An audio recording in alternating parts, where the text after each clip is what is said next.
A few weeks ago, I was in Manchester and I was invited round to an old friend of mine's house to basically catch up and sort of find out where each other's lives are. And through various shenanigans and party games and the grilling of many sausages, I was presented with this bottle of whiskey, which I thought was a very generous gift.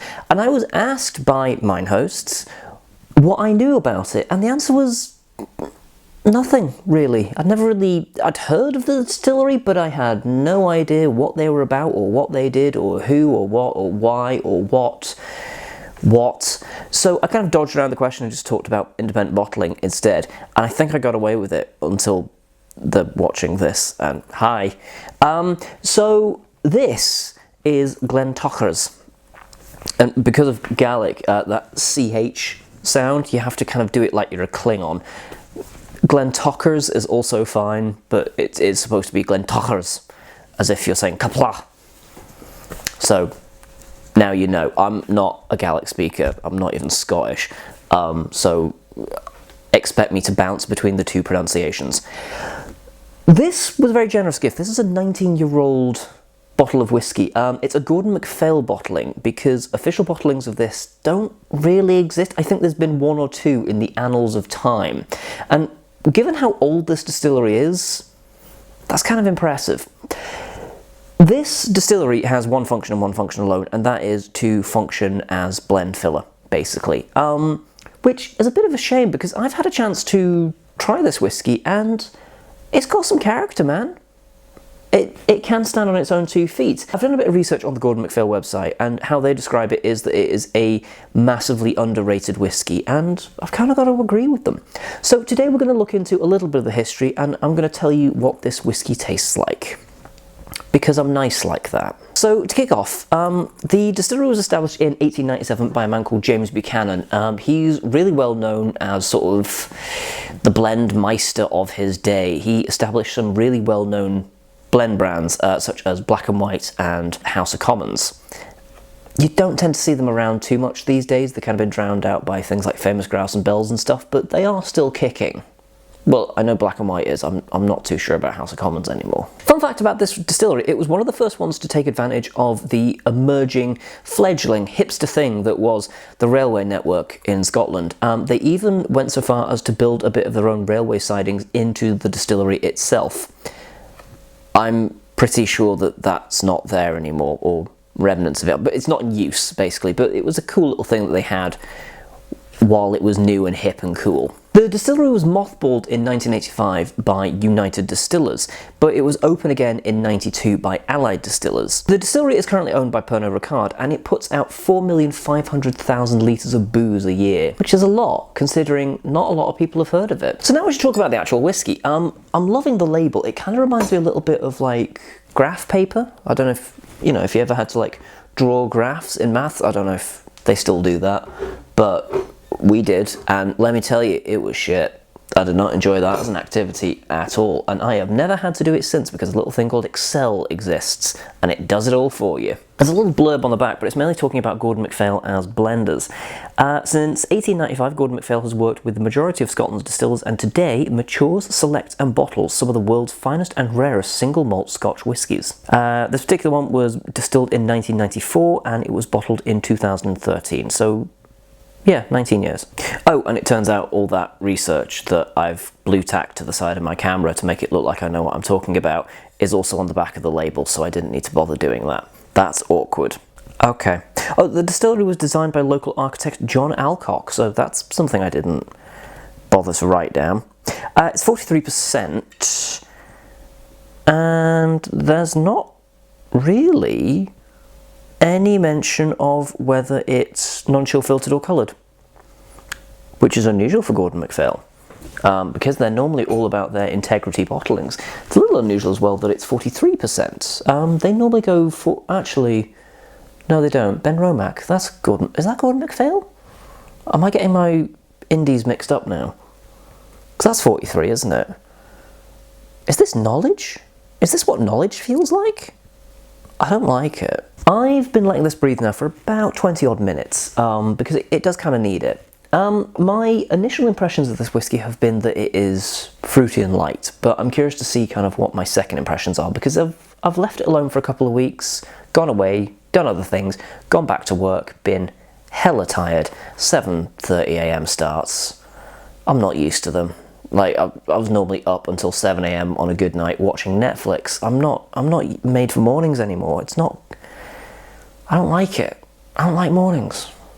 Mornings can suck my... There's a bright, like, apricot note when I'm smelling this. It's so apricot-y. Apricot is not normally a nosing or tasting note that I put forward on whiskies, so... But it's welcome. I like apricots. I dig apricots. Apricots are cool. I just like the word apricot. Such a lovely, bouncy, comforting word. Apricot. Apricot. Lovely. It's such a cute word. I like it. It's sort of like a glazed donut kind of a scent to it as well. It's something a little vegetal, like you just wash some lettuce. Like a tiny, faint hint of cracked black pepper in there as well. Okay, I'm gonna put it in my mouth now and tell you what I think. I could have worded that better. There's a custardiness to it, but not like your average hot custard. It's more kind of like, you know, like if you had a custard-filled donut. If you just like sucked the custard out of its hole. Wow, I'm really coming out with some blinders today. Wow, John. So, you know, like when you rim a donut, I'm really glad I make these videos 18 plus because Jesus Christ, man. It's got a cold custard tang is what I'm staggering towards here. Like a faint pastry note. There's not really any of that apricot that came up on the nose. I'm trying to find it and it's not... Nah. My description of the whiskey would have to be in vague, ephemeral terms, and I kind of get why this is used as blends, because it's kind of... It's a spade of sort of light, cutesy, slightly sweet pastry notes, but there's nothing particularly individual that I'm picking out. I just kind of said the custard thing to try and make it more interesting, to be honest. There is like a vanilla-y, creamy kind of a thing going on, but it's... Is it like going down on a donut? Not really, if I'm being honest. I just said that for bants and laughs. If there's any homophobes watching this accidentally, then, you know, they're gone now, so everyone wins, really. Yeah, it's quite caramelly, slightly sweet as a general flavour. It's quite a short delivery. The flavours don't hang around for very long. There is a bit of like a, sort of like a higher cocoa chocolate on the finish, and then it's all kind of gone. But what is it like with the addition of a little bit of water? Because that's a thing that we do. We put water in our whiskies to find out what happens. Usually. Occasionally not, but more often than not. Uh-oh. The nose is just kind of evaporated. It's just kind of not present anymore. It's like the whiskey left the room. You know, you're gonna think I'm nuts, but it is as if I am smelling an empty glass. There's nothing.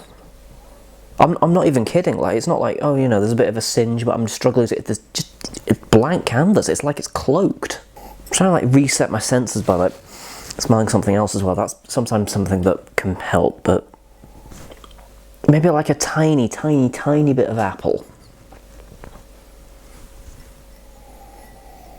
Honestly, it's just kind of gone.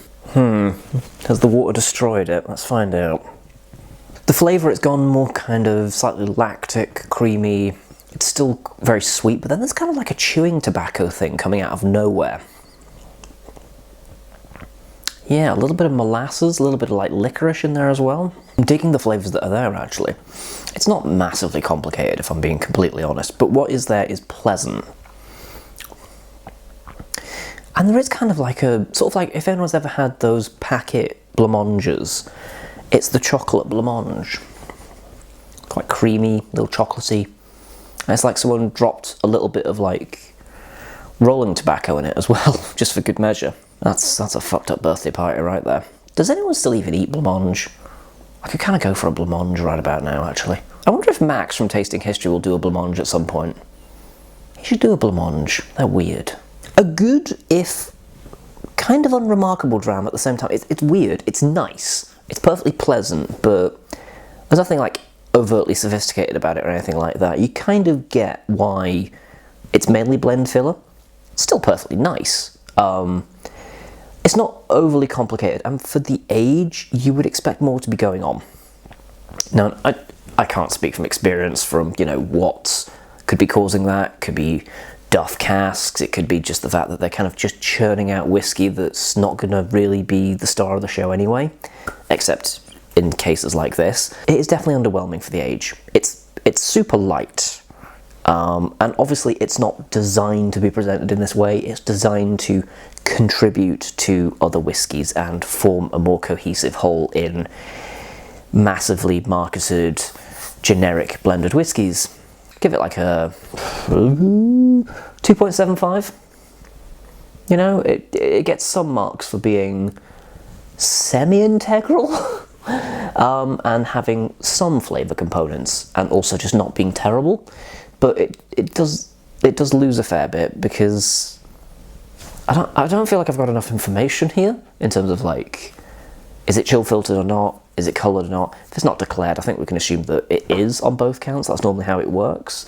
The strength is a bit of an odd one on this, and also it's just kind of a bit of a plain Jane as a whiskey goes. But I'm glad I've got it, and I'm not knocking it as a gift. I mean, it was free, so I'm definitely going to drink it.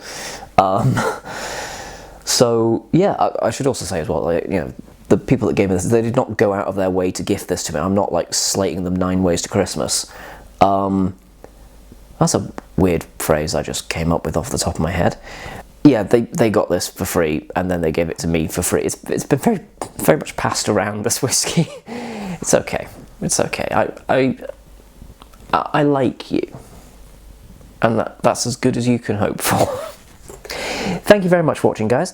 Comment down below, have you tried Glentauchers, or what pronunciations for whiskies do you struggle with? Altavagna's a fun one. Seriously, if you don't know how to spell Altavagna, try Googling it. Google will have a stroke. Thumb the video if you enjoyed this, and if you feel like financially supporting the channel, I don't always get free bottles of whiskey. So give me your money. No, don't do that. Don't say it like that. Jesus, John. There's a Patreon down below. If you feel like helping me out with this continuing, if ill-advised endeavour, then you can, and all contributions are greatly appreciated, and you do get some perks for different tiers and stuff, so that's fun. But for now though, thank you very much for watching, and do join me next time where I'll be drinking something else.